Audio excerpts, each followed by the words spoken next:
comienzos de mayo de 1945, cuando la guerra ya tocaba a su fin, Alemania conocía sus horas más amargas. Hitler se había suicidado el último día del mes de abril en los sótanos de su búnker, después de casarse con su amante Eva Braun y de haber redactado su testamento. El almirante Dönitz era el jefe del Estado de un país invadido por dos enormes ejércitos, sin medios ya para resistir, buscando tan solo rendirse ante los norteamericanos para evitar humillarse ante los soviéticos.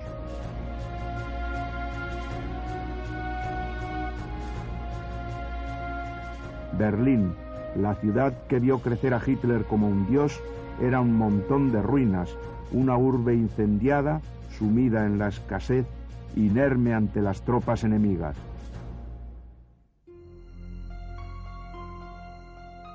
Hitler nació en Austria, hijo ilegítimo de un cocinero. El campeón del racismo no sabía en realidad quién era su abuelo ni cuál la calidad de su sangre. Adoraba a Richard Wagner, era un artista fracasado y alteraba en su temperamento momentos de euforia con momentos de depresión.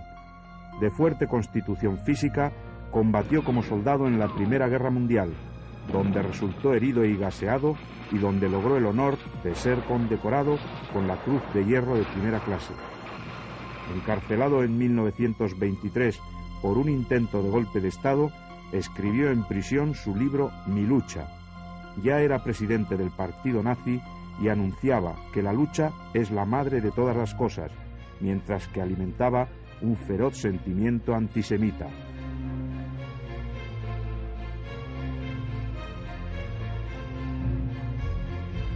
En 1933 ganaba las elecciones, mientras su partido acogía ya a 400.000 afiliados. Y en 1934, a la muerte del viejo Hindenburg, era proclamado en plebiscito Reichsführer, jefe del Estado alemán.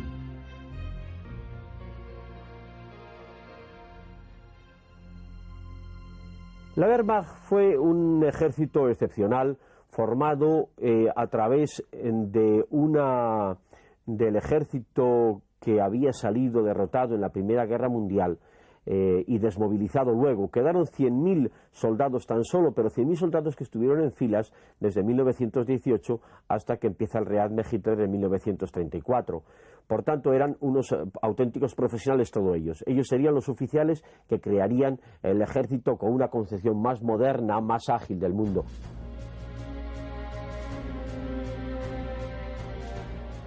Una maquinaria bélica de tal envergadura necesitaba de una guerra, y en 1936 Hitler probó el temple de los aliados y se anexionó Renania. No hubo respuesta a su agresión. Eso le dio ánimos. En 1938 ocupaba Austria y Checoslovaquia. Los aliados vacilaban en la reunión de Múnich y Hitler engañaba al inglés Chamberlain y al francés Daladier, y faltando a sus compromisos, invadía en 1939 Polonia. Era la guerra. Los meses siguientes fueron un paseo militar. Guerra relámpago, avance imparable en el oeste, humillación de Francia, desastre aliado en Dunkerque y un inesperado parón en la batalla de Inglaterra. Pero los éxitos del norte de África y los Balcanes compensarían la derrota de la batalla de Inglaterra. La invasión de Rusia fue en los primeros meses otro sonado triunfo. El sueño imperial del Führer parecía cumplirse paso a paso.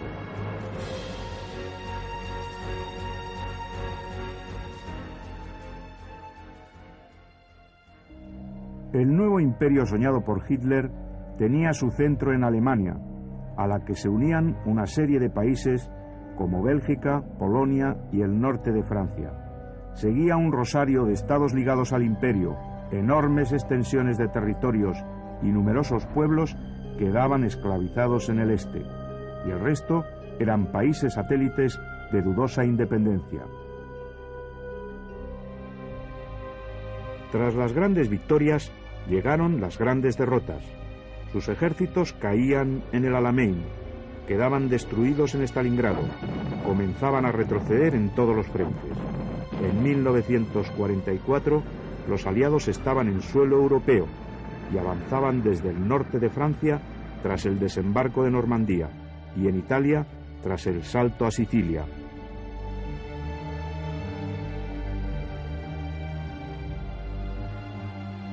Desde el este, un gigantesco ejército soviético iba aplastando todos los intentos alemanes de resistencia. París fue liberado y también Roma. Los ejércitos rusos entraron en suelo alemán y los aliados cruzaron el último puente sobre el Rin. El Nido de Águilas, la residencia de verano de Hitler, fue ocupado por las unidades motorizadas de la división Leclerc, por los mismos republicanos españoles que, alistados con uniforme francés, habían liberado París.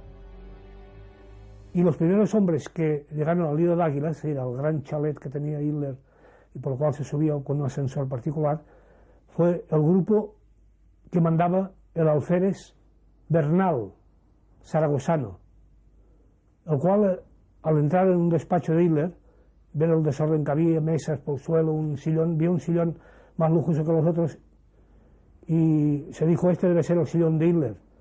Y entonces dice, yo de haber tenido dinamita, de haber tenido medios, hubiera volado todo el chalet. Dice, pero no tenía más que mi metralleta y muchas ganas de mear, lo que hice es pues desabrocharme la bragueta y mearme encima del sillón que supongo que era de Hitler. A finales del verano de 1945, 5 años y 5 meses después del inicio de la guerra, la derrota alemana solo era una cuestión de tiempo. Churchill, Stalin y Roosevelt iban a reunirse a partir del 4 de febrero en una estación balnearia soviética, en Yalta, para trazar los acuerdos de los vencedores. En la reunión se bendijo el nacimiento de la ONU, se trazaron de nuevo las fronteras del este de Polonia y se llegó a un acuerdo sobre el reparto de Europa Oriental en zonas de influencia, acuerdo que Stalin se encargaría de romper. Los tres grandes acordaron que la rendición de Alemania sería sin condiciones. Yalta lo que supone es el comienzo de la Guerra Fría. Guerra Fría que no es una invención ni de Estados Unidos de la Unión Soviética, sino que responde a un hecho objetivo, que es que los rusos están presentes en Alemania. Este hecho, que habría tenido en el siglo XIX unas repercusiones que hubieran conducido inmediatamente a una nueva guerra, este hecho, digo, crea una tensión interna en Europa que únicamente ha desaparecido cuando los rusos han regresado a sus fronteras naturales. De tal manera que Yalta, si es el fin de la Guerra Caliente, es el comienzo de la Guerra Fría, que va a durar hasta 40 años. Y de hecho, la Segunda Guerra Mundial no se acaba hasta que se derrumba el muro de Berlín, los rusos vuelven a su casa y se reconstruye de nuevo el mapa de los Estados-nación en Europa Central y en la Europa del Este. Berlín era un islote bombardeado día tras día. Los bombardeos masivos comenzaron en noviembre de 1943, cuando 900 toneladas de bombas cayeron sobre la ciudad. Desde febrero de 1944, los bombardeos siguieron y se calcula que entre noviembre de 1943 y marzo de 1944, los aliados hicieron más de 20.000 salidas para atacar Berlín. Las pérdidas de los atacantes no llegaron al 6%. Hasta abril de 1945, más de 50.000 berlineses murieron bajo las bombas.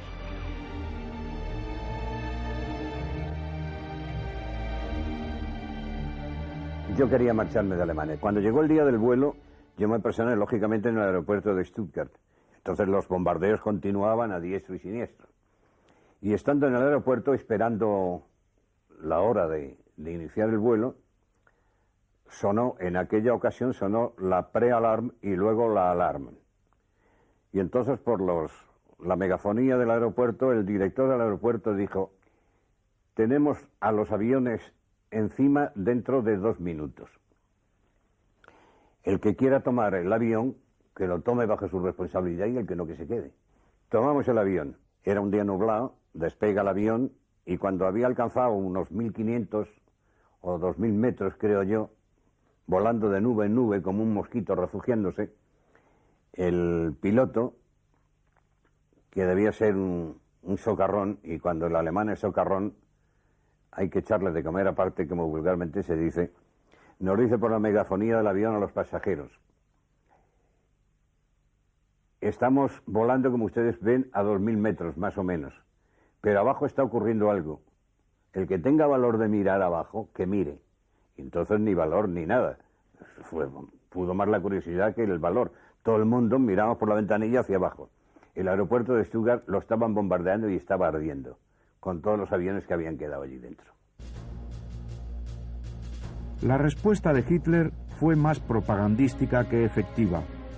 El mito de las armas invencibles fue utilizado por los nazis desde 1944 y de hecho las V1 y V2 llegaron a alcanzar Londres y Amberes, matando a miles de personas, aunque ya no pudieron decidir el curso de la guerra.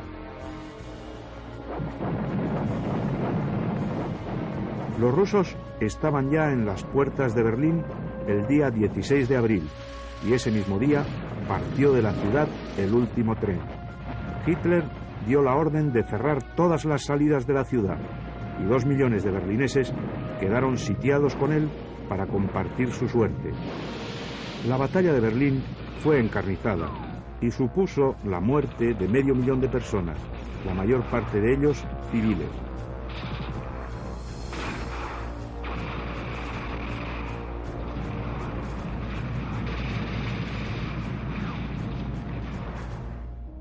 Es posible que Hitler decidiera suicidarse tan solo para evitar la humillación de ser juzgado por un tribunal soviético o enjaulado en el zoo de Moscú. El 30 de abril de hace 50 años, a las 3:30 de la tarde, después de haber redactado el testamento y dado instrucciones para la quema de su cadáver y el de Eva Braun, reunió a sus íntimos colaboradores y sirvientes en el búnker y se despidió de ellos.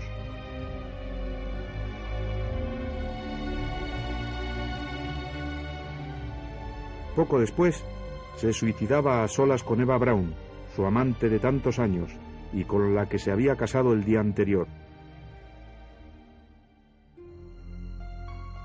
El almirante Dönitz quedó nombrado sucesor a la jefatura del Estado y de las Fuerzas Armadas en el testamento del Führer. Ya no se trataba de resistir mucho tiempo, sino de lograr una paz honrosa, el alto el fuego. Pero los aliados no aceptaban otra cosa que la rendición sin condiciones. El 7 de mayo, el general von Friedeburg firmaba la rendición en Reims, en el cuartel general de Eisenhower. Al día siguiente, las tropas alemanas, cercadas en grandes bolsas por toda Europa, entregaban sus armas. La capitulación se firmaba ahora en Berlín. Ya solo quedaba rendir al Japón, en el Pacífico. El día del armisticio estaba en el cuartel general americano y algunos periodistas pudimos dirigirnos a un jefe de aviación y le dijimos: uno de esos bombarderos que ya terminó su función, ¿por qué no nos lo presta para ir a Londres y así vemos cómo es la fiesta, la celebración de la victoria en Londres? Y en efecto, después de comer, nos pusieron un bombardeo y fuimos a Londres desde Múnich, desde Frankfurt, y de esa manera vimos por la mañana la tristeza de la derrota, la gente por las calles, y luego por la tarde, pues la gente en la calle de Londres bailando, besándose unos con otros, cantando, bebiendo, y fuimos al Palacio de Buckingham, y en la verja, como tantos otros, pues vimos a la familia real saliendo al balcón y Churchill un paso detrás de los reyes, cuando él era el artífice de la victoria, pero estaba un paso o dos detrás de los reyes. Y estaba la actual reina, que era una chica, una niña, también en el balcón. De manera que esta imagen de ver en un solo día la cara y cruz de la derrota y la victoria es un hecho bastante raro y que sin ningún mérito por mi parte pude presenciar. La fiesta de la victoria no tardó mucho en dar paso a un mundo de nuevo dividido, esta vez entre el este y el oeste, entre el universo comunista y el autoproclamado mundo libre. El fin de la Segunda Guerra Mundial significó, entre otras cosas, el fin de la hegemonía europea, la desaparición de los grandes imperios coloniales, fundamentalmente de Gran Bretaña y de Francia, pero también otros imperios como por ejemplo el holandés, que irían dando la independencia a lo largo de los años 50, 40, 50 y 60 a sus antiguas colonias de Asia y África. Paralelamente, y como respuesta a ese declinar de la hegemonía europea, irían produciéndose en el bloque de la Europa occidental procesos hacia la unidad. El desarrollo de la Guerra Fría, el enfrentamiento bloque contra bloque, fueron cosas que no eran previsibles. No eran previsibles cuando en la euforia de la victoria contra el nazismo. Ahora bien, que no fueran previsibles no quita que la victoria sobre el nazismo y sobre el imperialismo japonés, sobre el fascismo italiano, ha sido determinante en el siglo XX y ha configurado, aunque a través de un proceso mucho más complejo de lo que pensábamos, lo que ha sido la historia del siglo XX. En aquellos días del final de la guerra más mortífera de la historia, España vivía en el hambre, la escasez y el extraperlo. La España franquista había sido rechazada en Yalta por los aliados, partidarios en principio de ayudar a restablecer la democracia. Pero a Franco le salvó la campana cuando Occidente decidió que en su enfrentamiento con el comunismo era Franco un valioso baluarte defensivo.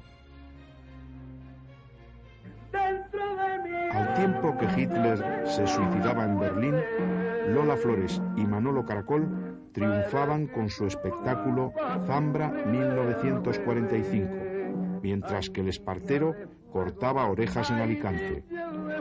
La guerra terminaba cuando la selección española de fútbol le metía un rotundo 4-2 a Portugal con 2 goles de Zarra. El diario Arriba, a grandes columnas, titulaba «Hitler ha muerto en su puesto de mando».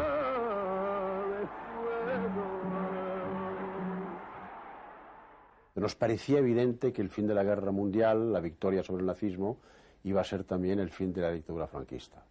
Y poco a poco fuimos viendo cómo se iba configurando la posguerra de una manera diferente, cómo iban surgiendo otros problemas, y tardamos un par de años, 2 o 3 años, en comprender que entrábamos en un periodo muy diferente de lucha, en otras condiciones y en circunstancias mucho más difíciles, que iba a ser totalmente diferente de lo que habíamos pensado. Los aliados ya a finales de la guerra, digamos en la primavera del año 45, están pensando mucho más ya en términos de la Guerra Fría. Incluso desde antes, o sea, incluso desde mayo del año 44, hay discursos de Churchill que muestran que realmente un Franco ofrece para las democracias occidentales mucho más que una república o incluso que una monarquía constitucional. Tras la conferencia de Yalta en febrero de 1945, los aliados estaban de acuerdo en que Franco fuera sustituido por una monarquía con don Juan de Borbón. El propio Stalin, que en la conferencia de Teherán había propuesto el restablecimiento de la república con Martínez Barrios y Giral, aceptó después de Yalta que en España volviese la monarquía con don Juan. Ocurrió un acontecimiento que es bien conocido. Los aliados exigieron de don Juan la condena del régimen totalitario del general Franco, y ese fue el manifiesto del conde de Barcelona del 19 de marzo de 1945. Posteriormente, el 12 de abril de ese año, murió Roosevelt, y su sucesor, Truman, que era un hombre joven, que era un hombre muy lúcido, que probablemente despreciaba a Franco más que el propio Roosevelt, se dio cuenta de que Stalin había aceptado la restauración de la monarquía de España en la persona de don Juan, porque confiaba que tras unas elecciones libres con una victoria del Frente Popular podría derribar la monarquía y establecer en la península ibérica el régimen comunista con el que había soñado Lenin. Truman se dio cuenta de eso y, naturalmente, a partir de ese momento empezó a hacer una política absolutamente hostil a la restauración de la monarquía en España, y ya en la conferencia de Potsdam, en el mes de julio de 1945, tanto la actitud de Truman como también la de Churchill fueron inequívocas en cuanto a que Franco permaneciera en España. En rigor, aparte del horror de la guerra en sí, para España aquello fue la puntilla, porque al hambre y a la desolación de la posguerra nuestra se unía el cierre de las fronteras y la imposibilidad de que nos enviaran nuevos recursos. De manera que aquello fueron unos años de auténtica hambre, pero hambre de pan, vamos, no un hambre de determinadas cosas, hambre auténtica de pan. Y con el hambre yo recuerdo como lo más terrible de aquellos años la incertidumbre de lo que iba a ser de nosotros. Es decir, el miedo de que nos hicieran entrar en aquella guerra, ¿verdad? Que era tan poco atrayente, sobre todo después de haber vivido 3 en la nuestra. Pero se movilizaron reemplazos, me acuerdo que se movilizaron reemplazos, bastantes reemplazos,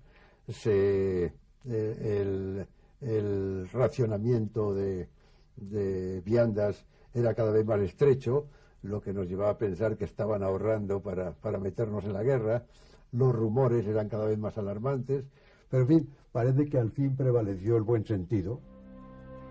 Desde años atrás, el maquis combatía al franquismo en las regiones del norte del país. La República no terminaba de rendirse. Cuando Francia fue liberada, quedaba un verdadero ejército de guerrilleros españoles que habían luchado contra los nazis. Ese ejército intentó la invasión, llegó a conquistar el Valle de Arán y lo mantuvo en su poder durante varios días, antes de que pudieran recuperarlo de nuevo las tropas de Franco. Las batallas que tuvimos nosotros allí en el Valle de Arán, en primer lugar, nosotros que lo que queríamos era forzar la venida del gobierno republicano, liberar el Valle de Arán, que se instalara en el Valle de Arán el gobierno republicano que tenemos en América y desde allí pedir la ayuda a todas las naciones democráticas, ayuda que obligadamente nos la tenían que dar porque nosotros habíamos participado en todas, desde la primera batalla hasta la última batalla para derrotar a Hitler, y habíamos participado en todos los ejércitos, los republicanos españoles que se luchaban en contra de Hitler, y que obligadamente, al menos nosotros lo queríamos así, tenían que prestarnos este apoyo. Las cosas no salieron como nosotros esperábamos, el gobierno republicano no vino. Yo continúo creyendo que teníamos razón, porque en primer lugar, esta locura, si hubiéramos logrado nuestro objetivo, hubiera evitado a nuestro pueblo 30 años de franquismo y 30 años más de mutilación de los cerebros, que aún se está arrastrando ahora, ¿verdad?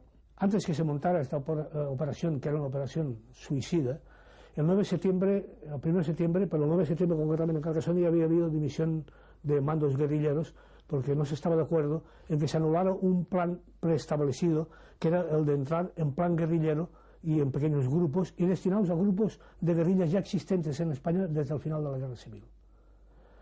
Entonces se montó la operación en el Valle de Arán y en ellas hubo casos como el del jefe de una unidad que lo conocíamos por el nombre de Pinocho, nombre de guerra, que era del Partido Socialista, que años después, hablando con él, me decía: Pons, yo ya sabía, porque vamos, llevaba toda la guerra española como comandante del batallón especial del campesino, yo sé lo que es hacer la guerra y luego sé lo que es hacer la guerrilla, porque en Francia mandé un destacamento de guerrilleros en la Dordogne. Pero como mis hombres, toda gente joven, estaba tan entusiasmada en ir a liberar a España, pues yo qué iba a hacer. Me fui con ellos al Valle de Arán, pero en los primeros encontronazos, las primeras tundas que nos dieron por allí, entonces reuní a mis hombres y les dije: ¿veis cómo yo tenía razón y que no teníamos que haber venido? Y entonces colectivamente pues decidimos regresar a Francia. Las democracias vencedoras decidieron dejar en paz a Franco y los intentos guerrilleros de los combatientes republicanos terminaron en fracaso militar. Franco tenía asegurada la supervivencia. Para muchos demócratas, como el periodista Manuel Azcárate, empezaba un largo exilio que iba a durar más de 3 décadas. No es fácil decir lo que el exilio representa para una persona, porque claro, el exilio modifica y penetra en toda la vida de la persona.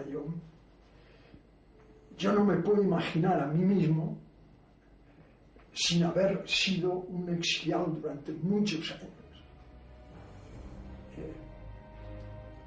¿Es que eso es positivo o negativo? Yo creo que yo lo he vivido primero como una tragedia, porque me he pasado todo el exilio soñando y deseando volver a vivir a España. Pero al mismo tiempo, y eso ya es más un razonamiento que no un sentimiento, estoy convencido que el exilio tiene aspectos positivos para una persona. Es decir, yo estoy convencido que el exilio tiene efectos enriquecedores de la persona humana, y yo creo que también los ha tenido para mí.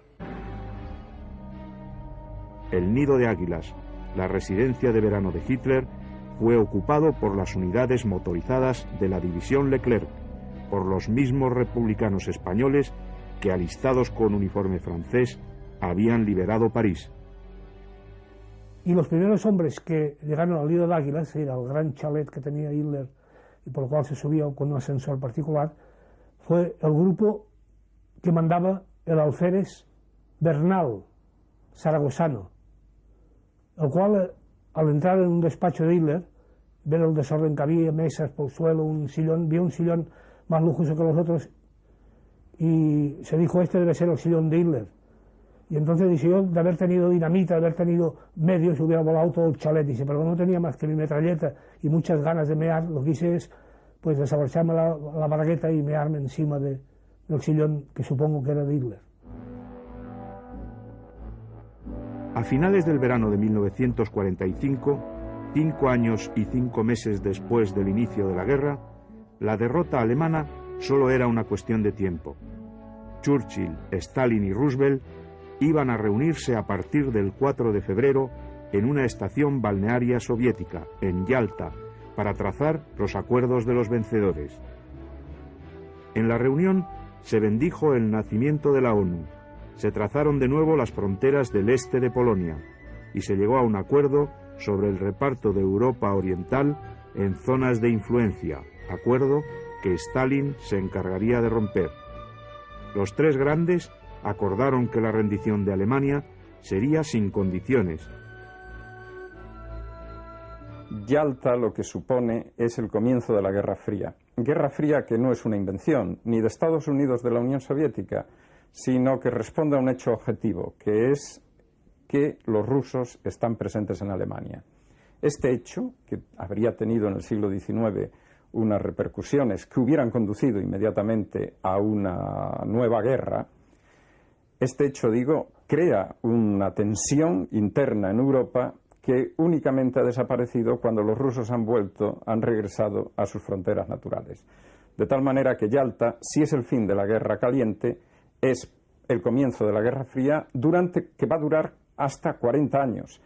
Y de hecho, la Segunda Guerra Mundial no se acaba hasta que se derrumba el muro de Berlín, los rusos vuelven a su casa y se reconstruye de nuevo el mapa de los Estados-nación en Europa Central y en la Europa del Este. Berlín era un islote bombardeado día tras día. Los bombardeos masivos comenzaron en noviembre de 1900. Los aliados exigieron de don Juan la condena del régimen totalitario del general Franco, y ese fue el manifiesto del conde de Barcelona del 19 de marzo de 1945. Posteriormente, el 12 de abril de ese año, murió Roosevelt, y su sucesor, Truman, que era un hombre joven, que era un hombre muy lúcido, que probablemente despreciaba a Franco más que el propio Roosevelt, se dio cuenta de que Stalin había aceptado la restauración de la monarquía de España en la persona de don Juan, porque confiaba que tras unas elecciones libres con una victoria del Frente Popular podría derribar la monarquía y establecer en la península ibérica el régimen comunista con el que había soñado Lenin. Truman se dio cuenta de eso y, naturalmente, a partir de ese momento empezó a hacer una política absolutamente hostil a la restauración de la monarquía en España, y ya en la conferencia de Potsdam, en el mes de julio de 1945, tanto la actitud de Truman como también la de Churchill fueron inequívocas en cuanto a que Franco permaneciera en España. En rigor, aparte del horror de la guerra en sí, para España aquello fue la puntilla, porque al hambre y a la desolación de la posguerra nuestra se unía el cierre de las fronteras y la imposibilidad de que nos enviaran nuevos recursos. De manera que aquello fueron unos años de auténtica hambre, pero hambre de pan, vamos, no un hambre de determinadas cosas, hambre auténtica de pan. Y con el hambre yo recuerdo como lo más terrible de aquellos años la incertidumbre de lo que iba a ser de nosotros. Es decir, el miedo de que nos hicieran entrar en aquella guerra, ¿verdad? Que era tan poco atrayente, sobre todo después de haber vivido 3 en la nuestra. Pero se movilizaron reemplazos, me acuerdo que se movilizaron reemplazos, bastantes reemplazos, el racionamiento de viandas era cada vez más estrecho, lo que nos llevaba a pensar que estaban ahorrando para meternos en la guerra, los rumores eran cada vez más alarmantes, pero en fin, parece que al fin prevaleció el buen sentido. Desde años atrás, el maquis combatía al franquismo en las regiones del norte del país. La República no terminaba de rendirse. Cuando Francia fue liberada, quedaba un verdadero ejército de guerrilleros españoles que habían luchado contra los nazis. Ese ejército intentó la invasión, llegó a conquistar el Valle de Arán y lo mantuvo en su poder durante varios días, antes de que pudieran recuperarlo de nuevo las tropas de Franco. Las batallas que tuvimos nosotros allí en el Valle de Arán, en primer lugar, nosotros que lo que queríamos era forzar la venida del gobierno. A comienzos de mayo de 1945, cuando la guerra ya tocaba a su fin, Alemania conocía sus horas más amargas. Hitler se había suicidado el último día del mes de abril en los sótanos de su búnker, después de casarse con su amante Eva Braun y de haber redactado su testamento. El almirante Dönitz era el jefe del Estado de un país invadido por 2 enormes ejércitos, sin medios ya para resistir, buscando tan solo rendirse ante los norteamericanos para evitar humillarse ante los soviéticos.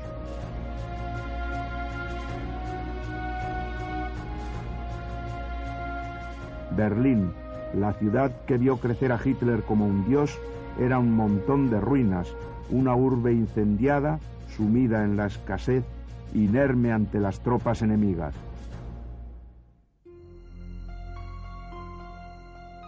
Hitler nació en Austria, hijo ilegítimo de un cocinero.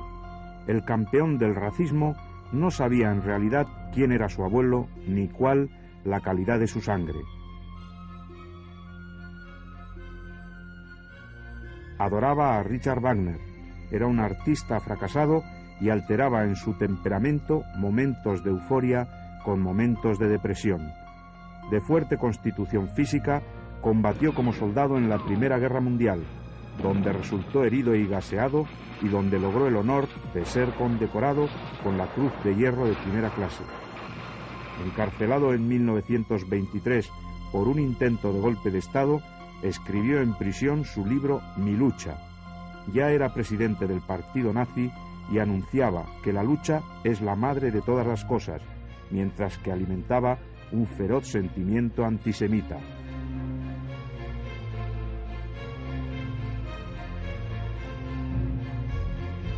En 1933 ganaba las elecciones, mientras su partido acogía ya a 400.000 afiliados. Y en 1934, a la muerte del viejo Hindenburg, era proclamado en plebiscito Reichsführer, jefe del Estado alemán.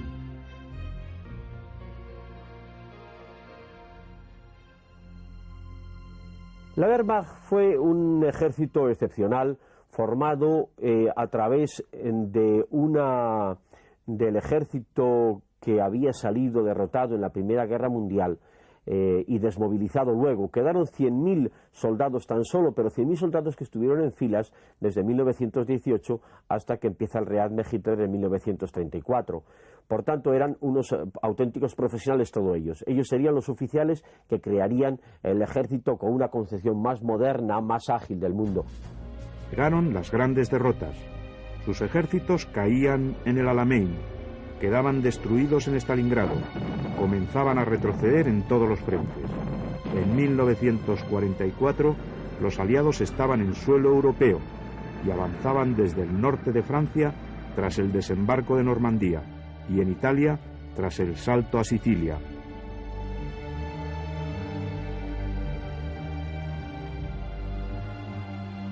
Desde el este, un gigantesco ejército soviético iba aplastando todos los intentos alemanes de resistencia. París fue liberado y también Roma. Los ejércitos rusos entraron en suelo alemán y los aliados cruzaron el último puente sobre el Rin. El Nido de Águilas, la residencia de verano de Hitler, fue ocupado por las unidades motorizadas de la división Leclerc, por los mismos republicanos españoles que, alistados con uniforme francés, habían liberado París. Y los primeros hombres que llegaron al Nido de Águilas, era el gran chalet que tenía Hitler y por el cual se subía con un ascensor particular, fue el grupo que mandaba el alférez Bernal, zaragozano, el cual, al entrar en un despacho de Hitler, ver el desorden que había, mesas por el suelo, un sillón, vio un sillón más lujoso que los otros y se dijo, este debe ser el sillón de Hitler. Y entonces dice, yo de haber tenido dinamita, de haber tenido medios, hubiera volado todo el chalet. Dice, pero no tenía más que mi metralleta y muchas ganas de mear, lo que hice es pues desabrocharme la bragueta y mearme encima del sillón que supongo que era de Hitler. A finales del verano de 1945, 5 años y 5 meses después del inicio de la guerra, la derrota alemana solo era una cuestión de tiempo. Churchill, Stalin y Roosevelt iban a reunirse a partir del 4 de febrero en una estación balnearia soviética, en Yalta, para trazar los acuerdos de los vencedores. En la reunión se bendijo el nacimiento de la ONU, se trazaron de nuevo las fronteras del este de Polonia y se llegó a un acuerdo sobre el reparto de Europa Oriental en zonas de influencia, acuerdo que Stalin se encargaría de romper. Los tres grandes acordaron que la rendición de Alemania sería sin condiciones. Yalta lo que supone es el comienzo de la Guerra Fría. Guerra Fría que no es una invención ni de Estados Unidos de la Unión Soviética, sino que responde a un hecho objetivo, que es que los rusos están presentes en Alemania. Este hecho, que habría tenido en el siglo XIX unas repercusiones que hubieran conducido inmediatamente hasta la última batalla para derrotar a Hitler, y habíamos participado en todos los ejércitos, los republicanos españoles que se luchaban en contra de Hitler, y que obligadamente, al menos nosotros lo creíamos así, tenían que prestarnos este apoyo. Las cosas no salieron como nosotros esperábamos, el gobierno republicano no vino. Yo continúo creyendo que teníamos razón, porque en primer lugar esta locura, si hubiéramos logrado nuestro objetivo, hubiera evitado a nuestro pueblo 30 años de franquismo y 30 años más de mutilación de los cerebros que aún se está arrastrando ahora, ¿verdad? Antes que se montara esta operación, que era una operación suicida, el 9 de septiembre, el 1 de septiembre, pero el 9 de septiembre concretamente en Carcassonne había habido dimisión de mandos guerrilleros porque no se estaba de acuerdo en que se anulara un plan preestablecido que era el de entrar en plan guerrillero y en pequeños grupos y destinados a grupos de guerrillas ya existentes en España desde el final de la Guerra Civil. Entonces se montó la operación del Valle de Arán y en ellas hubo casos como el del jefe de una unidad que lo conocíamos por el nombre de Pinocho, nombre de guerra, que era del Partido Socialista, que años después, hablando con él, me decía, Pons, yo ya sabía, porque vamos, llevaba toda la guerra española como comandante del batallón especial del campesino, yo sé lo que es hacer la guerra y luego sé lo que es hacer la guerrilla, porque en Francia mandé un destacamento guerrilloso en la Dordogne. Pero como mis hombres, toda gente joven, estaba tan entusiasmada en ir a liberar a España, pues yo qué iba a ser. Me fui con ellos al Valle de Arán. Pero en los primeros encontronazos, las primeras tundas que nos dieron por allí, entonces reuní a mis hombres y les dije, ¿veis cómo yo tenía razón y que no teníamos que haber venido? Y entonces colectivamente pues decidimos regresar a Francia. Las democracias vencedoras decidieron dejar en paz a Franco y los intentos guerrilleros de los combatientes republicanos terminaron en fracaso militar. Franco tenía asegurada la supervivencia. Para muchos demócratas, como el periodista Manuel Azcárate, empezaba un largo exilio que iba a durar más de 3 décadas. No es fácil decir lo que el exilio representa para una persona, porque claro, el exilio modifica y penetra en toda la vida de la persona. Yo no me puedo imaginar a mí mismo sin haber sido un exiliado durante muchos años. Es que eso es positivo o negativo.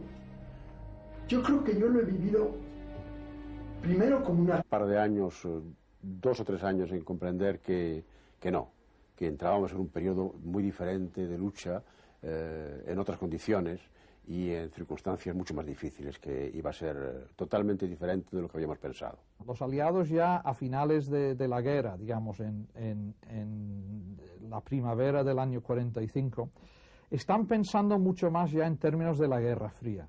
Incluso desde antes, o sea, incluso desde mayo del año 44, hay discursos de Churchill que muestran que realmente un Franco ofrece para las democracias occidentales mucho más que una república o incluso que una monarquía constitucional. Tras la conferencia de Yalta en febrero de 1945, los aliados estaban de acuerdo en que Franco fuera sustituido por una monarquía con don Juan de Borbón.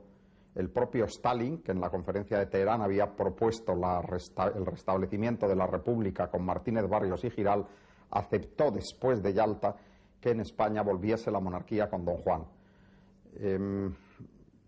Ocurrió un acontecimiento que es bien conocido. Los aliados exigieron de don Juan la condena del régimen totalitario del general Franco, y ese fue el manifiesto del conde de Barcelona del 19 de marzo de 1945. Posteriormente, el 12 de abril de ese año, murió Roosevelt, y su sucesor, Truman, que era un hombre joven, que era un hombre muy lúcido, que probablemente despreciaba a Franco más que el propio Roosevelt, se dio cuenta de que Stalin había aceptado la restauración de la monarquía de España en la persona de don Juan, porque confiaba que tras unas elecciones libres con una victoria del Frente Popular podría derribar la monarquía y establecer en la península ibérica el régimen comunista con el que había soñado Lenin. Truman se dio cuenta de eso y, naturalmente, a partir de ese momento empezó a hacer una política absolutamente hostil a la restauración de la monarquía en España, y ya en la conferencia de Potsdam, en el mes de julio de 1945, tanto la actitud de Truman como también la de Churchill fueron inequívocas en cuanto a que Franco permaneciera en España. En rigor, aparte del horror de la guerra en sí, para España aquello fue la puntilla, porque al hambre y a la desolación de la posguerra nuestra se unía el cierre de las fronteras y la imposibilidad de que nos enviaran nuevos recursos.